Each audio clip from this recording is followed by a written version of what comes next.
Alright, what's going on, guys? Welcome back into another video. Today's video is all about the new patch that was showcased today, and the name of this patch is Steel Forged. This patch is supposedly to come out by day 22 of this month, 22 of May, and the PDS should be up in 2 or 3 days. It could be the Saturday or the Friday, the day 3 or 4 of May. We're not entirely sure. But what does this patch bring, right? This patch does not bring the new champion, if that's what you're imagining, but it does bring a new battle pass, a new siege map, a new DLC, and then some nerfs and buffs and some even golden skins. So let's go through the battle pass really quick. I'm not going to be showing, a lot besides just maybe the arts and just talk about how to get stuff or the prices, because there's not really much need to do that. Back on Friday or Saturday, we're going to be reviewing every single skin, getting gameplays, hearing the voice lines, and so on.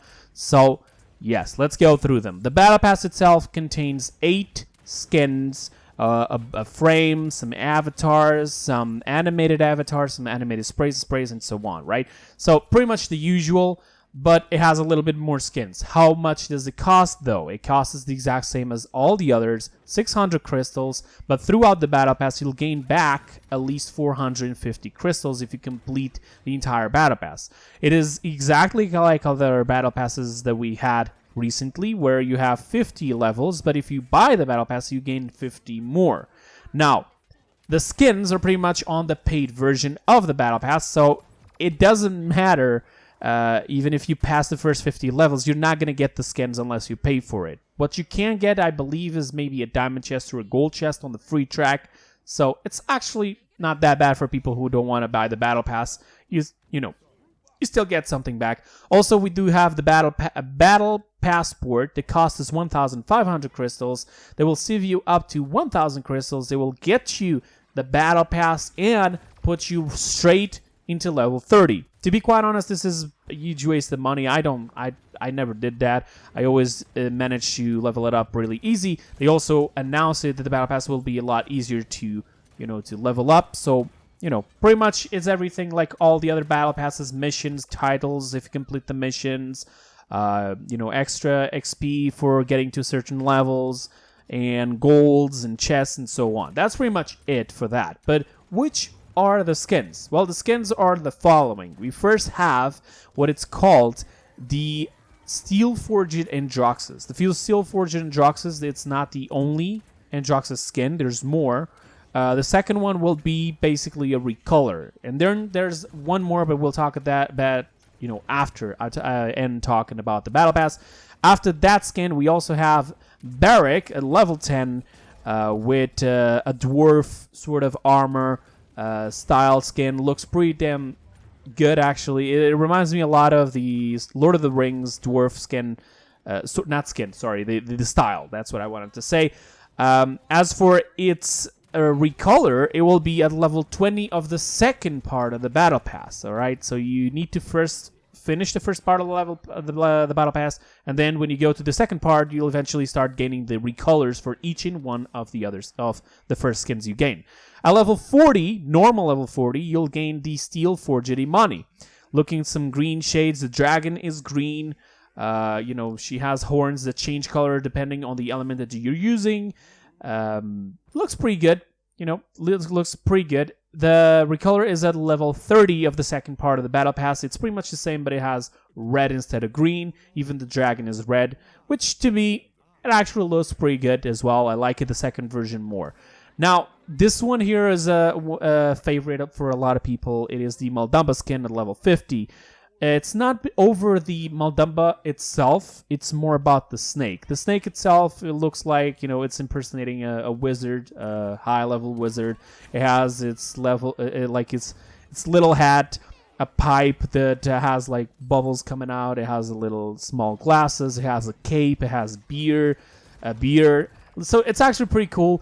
There's not really much of a difference between the recolors. It's just that the initial one will be more bluish and the recolor will be more silver, all right? As for that recolor, you're going to get it at level 40 of the second part, and the normal one will be at level 50. So you got to finish the entire battle pass to get this one, the first part, and then you start getting the recolors on the second part. So pretty straightforward, really simple. The rest of the rewards are pretty much, sprays, avatars, and so on, so not really much there to show there. But then we have a siege map. This is already after we're talking about the battle pass. The siege map, it is actually a map that we had recently on test maps. It was named Thrones, and it actually has a new mechanic into the game that it's actually pretty good. That if you're in the enemy side of the map, there's going to be gates blocking some pathways. These gates will only open if you're actually from that side. Since you're the enemy, it's not going to open. But if you were a person coming out of spawn, getting near these gates, it will open them. Of course, passing the mid of the map, beyond that, you can no longer open any more gates because now they're enemy gates. So that's pretty much it. There's also a very beautiful big statue in the middle. It's like a second part to the Shattered Desert. It's actually a very good map as well. Looks really cool. I'm actually really eager to go and explore and test out this map on PDS, so be sure to look out for that as well on the live streams and videos that I will be doing after day 3 and 4. Now, into general changes. First of all, the mounts, the speeder mounts, will no longer rotate while not moving. Alright, so you cannot rotate the camera, it's locked.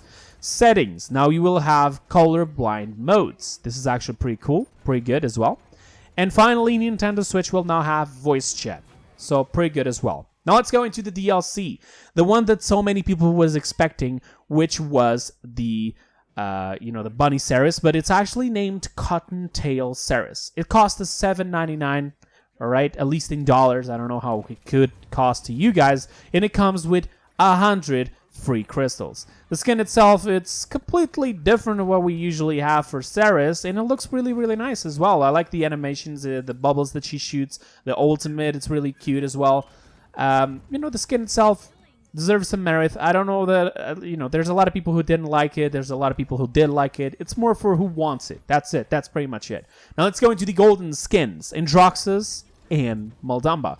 Both champions had skins in the same patch, all right, in the battle pass. But yes, they're still getting golden skins.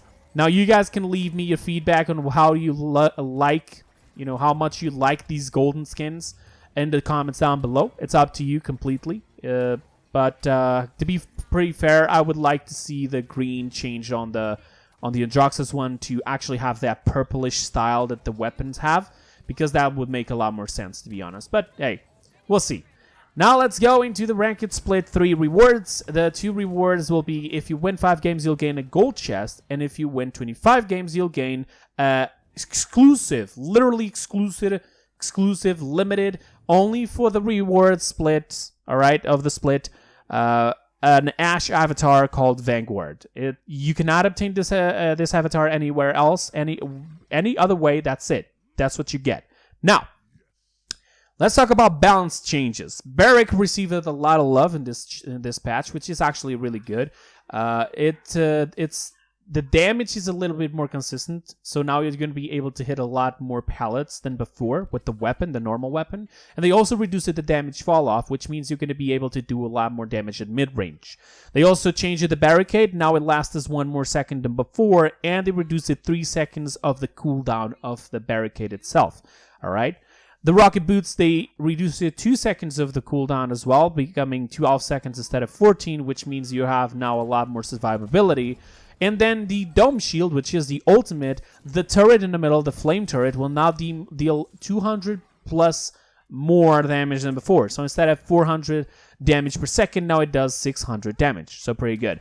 As for cards, it had a couple of changes in the cards, but I will leave a link in the description so you guys can go and check it out. I do know that the Bowling Ball Elise, which is probably the most important one here, has been nerfed, and the duration of the shield that you have after doing the rocket boots will now be reduced for 1 second. Instead of having a shield on you for 4 seconds, it will now be for 3 seconds. So, Buck also received a significant buff. It has 1 more bullet. This may look like nothing, but it's still pretty good. You're going to be able to shoot that extra shot just the last second that you could kill somebody. Now you're going to be able to do it. Furia had a major buff, actually. Cherish, the talent that allows you to heal more with the right click, now also has increased range for 300%. So pretty much becoming almost a morale boost. Mortal Reach, that's the one. Sorry, it is Mortal Reach. As for Imani, she received a couple of nerfs and buffs, sort of. For example, her Elemental Shift, which is her ability to change between fire and ice, will now receive less 2 seconds as a cooldown. So she's going to be able to do that faster now, much faster than before. As for the Frost Bomb, the projectile itself, the big orb, will now go slower by 20. All right, the speed was 60, now it's 40. So you can have sort of an idea that it reduced up to 1/3.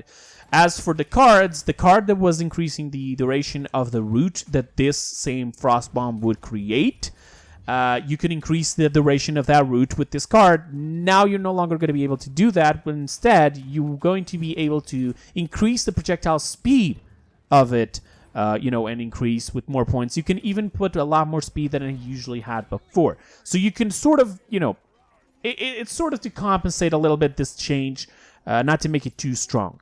As for Leon, she had a couple of cards changed. It's pretty much just like nerfs. You guys can also check that down in the description. Link in the description for the patch notes, of course. And after, for Victor, he actually received a fairly good buff, I would say, for people to use more cardio. Cardio is the talent that allows you to heal while you're running. Well, now you're going to be healing for a lot more. Instead of 250 HP per second, it's actually 400 HP per second. So there you have it. As for bug fixes, I'm not going to go through them, but if you guys want to check it out, again, link in the description. Go there, check it out, see if there's anything that may be happening to you that it's been fixed or not. And if you have some bugs that haven't been fixed yet, go down and check out, go basically report them. Maybe you will see them resolved as soon as possible. But that's pretty much it for this video. Now, I do have a video coming up related to all of this, which is basically related to Easter eggs that have been teased to us on arts and even the map, the new map. And I want to talk about that. So if you guys want to check that out as well, don't forget to subscribe if you're new to the channel. If you're already subscribed, just wait a little bit and I'll post the video as soon as possible. But for now, I hope you guys enjoyed, and I'll see you guys next time. Until then, have a wonderful time. Bye-bye, guys.